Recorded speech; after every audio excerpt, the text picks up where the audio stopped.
எக்ஸ்ல வரு உன்னை போல பொண்ணுதான் யாரு கண்ணா பின்னா அழகு தாண்டி உன் பின்னால சுத்துறண்டி அடியேண்டி நீ என்ன மறந்துட்ட நான் என்ன போல நல்ல பையன் யாருன்னு சொல்லு அடியேண்டி நீ என்ன வெறுத்துட்ட உன்னை விட்டா எனக்கு யாரு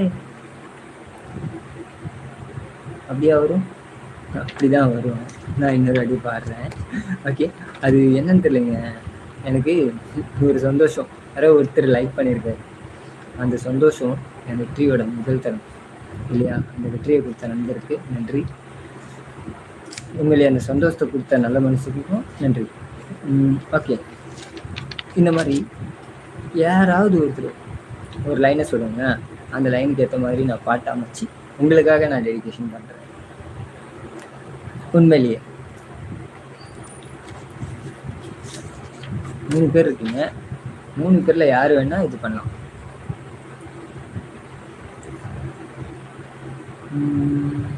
ஓகே, சிரிச்சாலே முத்தாலகு சிலையாக நின்னேன்னு ஒன்னதன வாக்காம தான் தபியாக தவிச்சேனே அடிபாடி எந்த செந்தூர மல்லி உன்ன போல நானும் இல்லை என்ன விட்டு ஏண்டி போற தள்ளி தள்ளி தள்ளி தள்ளி தள்ளி தள்ளி நெஞ்சோரம் கொஞ்சம் ஈரம் இருக்கணுமே, அதுலேயும் என்னோட நினைப்பு ஜெயிக்கணுமே, வாழ்க்கையில உன்னை சாமியா நினைக்கல எப்போ என்னோட தாரகனி தாண்டி எப்போதும் வந்து நில்லேண்டி உன்னை பார்த்தா என்னோட சந்தோஷம் தாண்டவளாகும் கண்ணோட நிற்கிற காதலியே உன்னை போல நீ உன்னை தூக்கி தானும் சொம்ப நெஞ்சில தானே நீ எப்பொழுதும் துணை எனக்கு தேவை தாண்டி நினைவில் பூத்த மலரை நீதானே எந்த சிந்தனத்தை வளர்ச்சியே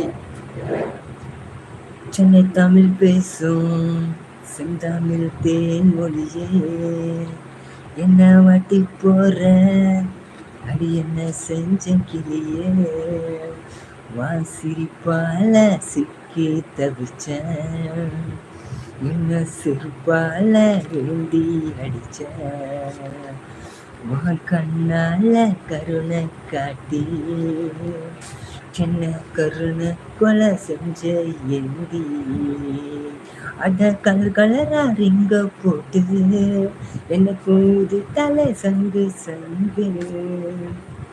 நல்லா இருக்கா? ஆனா நீங்க பண்ற கமெண்ட் எனக்கு வர மாட்டேங்குது. அதுக்கு ஏதாவது நான் தப்பு பண்ணிருக்கேனா இல்லை என்னன்னு தெரியல. ஓ மை காட், எனக்கு அதுதாங்க கன்ஃபியூஷனாகவே இருக்கு இன்ன வரைக்குமே. நீங்கள் சொல்கிறதும் பேசுகிறதும் வரமாட்டேனுது. அதுக்கு நான் என்ன பண்ணணும்? அது யாராவது நல்ல யூடியூப்பில் தெரிஞ்சிருந்தீங்கன்னா சொல்லுங்கள். எனக்கு சத்தியமாக தெரியாது. ஏன்னா நான் இதுக்கு முன்னாடி ட்ரை பண்ணணும்னு ஆசை இருக்கும், ஆனால் ட்ரை பண்ணதெல்லாம் கிடையாது. உண்மையாக சொல்லணும்னு யூடியூப் தான் பாட்டுக்காங்க. ஆனால் ஒன்று கூட பாட டைம் இருக்காது. இப்போவும் பார்த்தீங்கன்னா இது லட்சியம், இது கனவு, இது ஆம்பிஷன், ஓகேங்களா? ஆனால் வீட்டுக்காக கஷ்டப்படணும் இப்படின்றதெல்லாம் நிறைய ஒவ்வொருத்தருக்கும் ஒன்று பல காட்டு மழையில் சேர்ந்ததுதான் எங்கள் ஊருங்க. எங்கள் ஊர் எங்கே இருக்குன்னு பார்க்கணுமா கேட்கணுமா? கதையை சொல்லுங்க, பதில சொல்லுங்க, நான் இப்போ சொல்ல போகிறேங்க. எல்லாத்துக்கும் வாழறதுக்கு இடம் கொடுத்தது ஏன்னா ஒரு எப்பொழுதும் நாங்கள் இப்போ அங்கே இல்லை பாரு. ஆனாலும் என் ஊர் புகழ நான் ஃபேஸ்புக்கில் இன்ஸ்டாவில் யூடியூப்பில் பார்க்கும்போது ரொம்ப சந்தோஷம் தாங்க. நான் இல்லாத இடத்துல யாரோ ஒருத்தன் செஞ்சிடறான், நான் சந்தோஷம் படணும் தவிர பொறாம தான் படக்கூடாது. வாழ்க்கையில் இல்லை ஒன்று கற்றுக்கோ. பொறாம பட்டா நம்ம மனசு தாங்க காயப்படுறோம். அதுவே விட்டு ஜாலியாக தான் லைஃப் விடு. அவனை போல நீயும் முடியலன்னா உன் பாதையை தேர்ந்து எடு. உன் பாதை மட்டும் உனக்கு துணையை நிற்கும். அதுதான் வெற்றிக்கும் இப்பொழுதும் பலனை கொடுக்கும் இல்லையா? ஓகே நண்பரே, வாங்க, வெல்கம். 2 பேர் வந்திருக்கீங்க. Hi, hello. வந்திருக்கீங்கன்னு உடனே கேட்டாங்க. சரி, சந்தோஷம். அது மட்டும் தாங்க காட்டுது, நீங்கள் எழுதுறது எதுவுமே காட்ட மாட்டேங்குது. அதனால் அதுக்கு என்னென்னு நான் பார்த்துட்டு வந்துடுவோம். இல்லை, நீங்கள் கமெண்ட் பண்ணால் கண்டிப்பாக வருதா இல்லையான்னு கூட எனக்கு தெரியுங்க. எனக்கு வந்தால் தானேங்க நானும் பண்ண முடியும். சரி, ஓகே. பார்க்கலாம்.